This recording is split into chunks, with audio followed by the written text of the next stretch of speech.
पुराणों को लेकर आम गलतफहमी यह है कि उन्हें या तो पूरी तरह सच मान लिया जाता है या पूरी तरह असंभव कहकर खारिज कर दिया जाता है।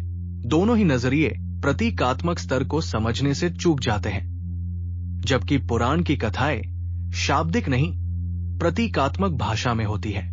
पुराण उस समाज में रचे गए जहां गूढ़ विचारों को सीधे सिद्धांतों में समझाना मुश्किल था। इसलिए अमूर्त सिद्धांतों को मूर्त प्रतीकों में बदलकर कथा का रूप दिया गया। प्रतीक ज्ञान को स्मरणीय बनाते हैं। यही कारण है कि पुराण सदियों तक जीवित रहे। पुराणों के देवता केवल पात्र नहीं, बल्कि मानवीय गुणों, मानसिक अवस्थाओं और नैतिक मूल्यों का प्रतिनिधित्व करते हैं। जैसे विष्णु संरक्षण, शिव परिवर्तन और शक्ति संरक्षण व सीमा निर्धारण का प्रतीक है। इन प्रतीकों को समझे बिना कथाएं केवल घटनाएं बनकर रह जाती है। असुर केवल बाहरी शत्रु नहीं, बल्कि अहंकार, अतृप्ति और असंतुलित शक्ति के प्रतीक होते हैं। देव-असुर संघर्ष मानव चेतना के भीतर चलने वाले संघर्ष का रूपक है। हर कथा का अंत केवल विजय नहीं, बल्कि सीख होता है।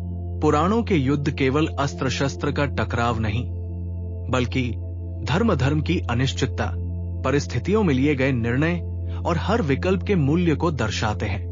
आधुनिक कहानियों की तरह पुराणों की हर कथा सुखद अंत पर समाप्त नहीं होती। वे अधूरे प्रश्न छोड़ती है और पाठक को सोचने पर मजबूर करती है, क्योंकि वे निष्कर्ष थोपना नहीं, बल्कि विवेक जगाना चाहते हैं। प्रतीक केवल दर्शन नहीं सिखाते, बल्कि आचरण से जुड़े होते हैं।